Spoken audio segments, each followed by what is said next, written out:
Olá, meus queridos, a paz do Senhor, sejam todos muito bem-vindos ao nosso canal e a mais um vídeo da série Minuto EBD. Eu estou estudando aqui a nossa nova revista neste segundo trimestre, que tem como título Os Valores do Reino de Deus. É sobre estes valores que nós vamos estudar ao longo deste trimestre, estas 13 lições, comentadas pelo pastor Osiel Gomes. E na nossa primeira lição, o Sermão do Monte, o caráter do reino de Deus. Antes de estarmos comentando sobre isso, deixe-me falar sobre a importância de frequentarmos a escola bíblica dominical. Você, aluno, não se prenda apenas aos comentários que você encontra na internet ou mesmo nos livros. É preciso que você venha se nutrir, venha se valer de comentários, de livros, da própria palavra de Deus, que é a principal referência para os nossos estudos, e também é importante que você frequente a sua classe na escola dominical. É importante que você esteja presente na classe para interagir com os alunos e professores, para sanar as suas dúvidas, para que você possa ter um aproveitamento melhor. Então fica aí a dica: frequente a escola bíblica dominical da sua igreja, da sua congregação. Neste trimestre estaremos estudando sobre os valores do reino de Deus. E nesta primeira lição, o Sermão do Monte, o caráter do reino de Deus. Quando nós visualizamos o Sermão do Monte ou o Sermão da Montanha, nós pensamos ou nos lembramos que a promulgação da lei aconteceu mais ou menos nos mesmos moldes. Nós nos lembramos que a chamada e o desenvolvimento de Moisés também aconteceram nos mesmos moldes. Daí, nós entendemos que existe um paralelo entre a lei e a graça, entre Moisés e Jesus. E é sobre este paralelo que eu gostaria de estar comentando neste vídeo, sob a perspectiva do Sermão do Monte. Porque, afinal de contas, o Sermão do Monte, ele é um marco na inauguração da dispensação da graça. E eu estabeleci aqui pelo menos 10 paralelos que, por certo, vai nos auxiliar no estudo e na compreensão desta primeira lição, o Sermão do Monte. Antes de falarmos deste paralelo, é bom lembrar que a revista trata dos valores do reino de Deus. E a primeira lição trata do caráter do reino. O Sermão do Monte, o caráter do reino. Quando nós falamos de reino, nós nos transferimos ou nos reportamos para a Idade Antiga, na qual havia alguns elementos que formavam um reino. Por exemplo, não havia reino sem rei. Não havia reino sem domínio, não havia reino sem súditos, não havia reino sem um edito real. Então, quando falamos que a igreja, quando falamos que a dispensação da graça é o reino de Deus, e não apenas nessa conotação presente, mas também na conotação escatológica, também na conotação futura, então nós também entendemos que se existe um reino, existe um rei, e o rei é Jesus. Se existe um reino, existe um domínio, e todo rei quer que o seu reino se expanda. E o responsável pela expansão do reino de Deus é a igreja, através da proclamação da palavra do Senhor nosso Deus. A proclamação do evangelho de nosso Senhor e Salvador Jesus Cristo. Todo reino tem um edito real, tem documentos que regem as leis daquele reino. E o nosso edito real é a Bíblia Sagrada. Mas, propriamente dito, na dispensação da graça, as palavras dos profetas e dos apóstolos que constituem a base fundamental da Igreja do Senhor.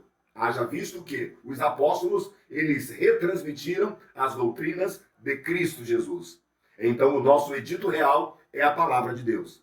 Mas todo reino também possui súditos. E eu e você, servos de Deus, salvos em Jesus, somos os súditos do reino de Deus. Somos os súditos da dispensação da graça.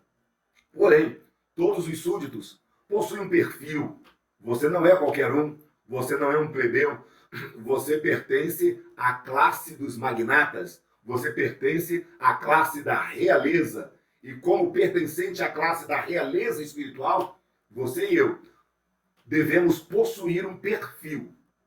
Você e eu devemos possuir um status, um perfil. E este perfil é justamente tratado por Jesus no Sermão da Montanha. O que é que Deus espera de nós? O que é que Deus espera de mim? O que é que Deus espera de você? É sobre esses assuntos que Jesus trata justamente no Sermão da Montanha. E o Sermão da Montanha, ele é constituído de pelo menos aí umas 5 mensagens de Jesus. A primeira mensagem é a mensagem das bem-aventuranças, ou a mensagem das beatitudes. É sobre essa mensagem das beatitudes que trata o nosso comentarista nesta primeira lição. Então, se nós estabelecermos um paralelo entre Moisés e Jesus, entre a lei e a graça, nós vamos descobrir pelo menos umas 10 características, umas 10 analogias que é muito importante para nós no entendimento desta primeira lição. Por exemplo, o evangelista Mateus, ele está sempre estabelecendo este paralelo, mostrando que Jesus é o novo Moisés.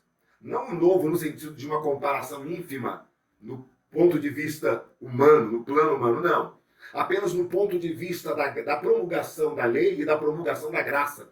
Por exemplo, Moisés, por ocasião do seu nascimento, houve uma matança de meninos, porque Faraó determinou que todos os meninos, nascidos masculinos no caso, seriam mortos, porque ele estava tentando evitar o crescimento do povo.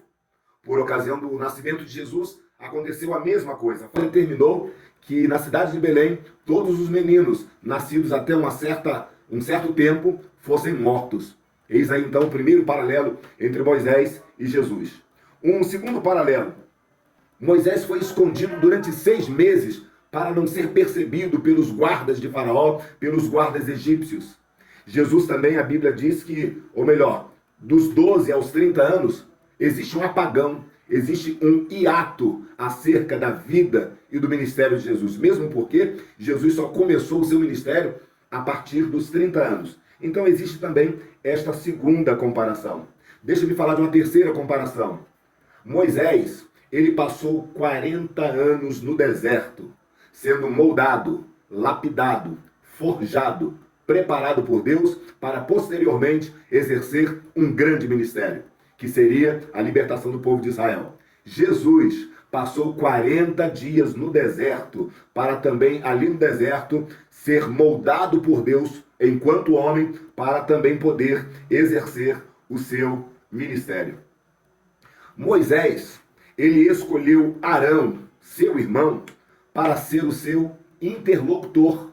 Naquela conversa que ele teve com Deus diante da sarça, ele disse que ele não tinha capacidade de ir a Faraó e ele sugeriu que Deus mandasse Arão e Deus falou, vamos fazer o seguinte, eu mando você e Arão junto. Você será Deus e Arão será o servo. Você fala e Arão transmite a sua fala para Faraó. Então Arão foi o interlocutor de Moisés e Arão era irmão de Moisés. Jesus também teve um interlocutor, não diria um interlocutor, mas Jesus teve um introdutor, que também era parente seu, não era irmão, mas era o primo, João Batista, a voz que clama no deserto. Alguém que veio primeiro do que ele, humanamente falando, para preparar o caminho do Senhor. Temos então aí esta quarta analogia entre Moisés e Jesus. Uma quinta analogia, Moisés foi enviado por Deus para libertar o povo do Egito. Jesus foi enviado por Deus para libertar os cativos da perdição eterna. Que coisa linda. Moisés foi enviado para libertar o povo do Egito. Jesus foi enviado ao mundo para libertar não apenas Israel, mas para libertar todo o povo oprimido e aprisionado pelo diabo. Uma sexta, 1, 2, 3, 4, 5, 6. Uma sexta, Moisés subiu ao monte para receber e repassar a promulgação da lei. Moisés subiu ao monte. Na Bíblia grega, existem pelo menos 3 vezes esta expressão, que Moisés subiu ao monte. Já em Mateus capítulo 5, nós encontramos que Jesus subiu ao monte com a mesma finalidade de receber e repassar a graça de Deus para a humanidade através dos seus discípulos. Moisés promulgou a lei escrita em tábuas de pedra. Jesus promulgou a graça que deve estar escrita nas tábuas do nosso coração. Já na antiga aliança, Deus havia dito que iria instituir uma nova aliança, um novo pacto. E este novo pacto, esta nova aliança, não seriam escritos em tábuas de pedra, mas seriam escritos no nosso coração. É pelo menos isso que afirma o escritor do livro aos Hebreus, capítulo 10, versículos 15 e 16, fazendo referência a Jeremias, capítulo 31, versículo 3. Não escreverei mais em tábuas de pedra, mas escreverei em vossos corações. Uma oitava analogia é que Moisés promulgou a lei. Jesus promulgou a graça. E é interessante lembrar que Moisés era apenas homem. O escritor aos Hebreus, quando escreve falando acerca dessa promulgação, ele nos diz peremptoriamente que Jesus era superior a Moisés, mesmo porque sabemos nós que Jesus era e é o Filho de Deus, o próprio Deus encarnado, como disse João Evangelista no seu primeiro capítulo, o verbo se fez carne. Então, a lei foi promulgada através de um homem, Moisés, o mediador da antiga aliança. A graça foi promulgada através do próprio Filho de Deus, que também é Deus. Nos promulgou a graça de Deus aos nossos corações. Em João capítulo 1, versículo 17, está escrito: a lei foi dada por Moisés, a graça e a verdade vieram por Jesus Cristo. Em Hebreus capítulo 1, versículo 1 está escrito: havendo Deus antigamente, muitas vezes e de muitas maneiras, falado aos pais pelos profetas, a nós falou-nos nos últimos dias pelo seu Filho. Então Deus, através de Jesus, promulgou para nós a graça. Jesus é o mediador de uma nova aliança. Hebreus capítulo 8, versículo 6, ele é mediador de um novo concerto. Hebreus 12, 24, Jesus é mediador de uma nova aliança. Em Hebreus 9, 15, Jesus é mediador de um novo testamento. Em Timóteo, 1 Timóteo 2, 5, há um só mediador entre Deus e os homens, Jesus Cristo, homem. Que coisa linda! Jesus é o mediador de uma nova aliança. Ainda uma nona analogia. Após Arão ter servido como interlocutor de Moisés, logo depois ele foi escolhido para ser o intercessor do povo. Deus escolheu Arão para interceder pelo povo como uma família sacerdotal. No caso da promulgação da graça, Jesus disse assim: eu vou, mas não vos deixarei órfãos, vos enviarei outro Consolador, para que fique convosco para sempre. O Espírito Santo de Deus é justamente, eu não diria o intermediador, mas o interlocutor entre nós e Deus. Quando eu digo nós, eu estou me referindo aos salvos, àqueles que já aceitaram a Jesus, porque a mediação para a salvação pertence a Jesus e a mediação para a santificação pertence ao Espírito Santo. Nós somos santificados pela obra de Cristo através da ação do Espírito Santo em nossas vidas. E ainda tem outro detalhe. O apóstolo Paulo, lá pelo capítulo 5 de Romanos, ele diz que Jesus é o nosso intercessor. Ele intercede por nós diante do trono de Deus. E ainda a Bíblia, a palavra de Deus nos diz que Jesus orou por nós. Em João capítulo 17 ele diz assim: eu rogo não somente por estes, mas também por aqueles. Então, na dispensação da graça, além de termos a interlocução do Espírito Santo, temos a intermediação do próprio Cristo, do próprio Jesus. Como uma décima analogia, Moisés foi usado por Deus para promulgar a lei para uma nação. Jesus foi usado por Deus para promulgar a graça para um reino. Não sei se você entendeu a diferença. Israel foi uma nação. A igreja é um reino. E quando eu digo igreja, não estou me referindo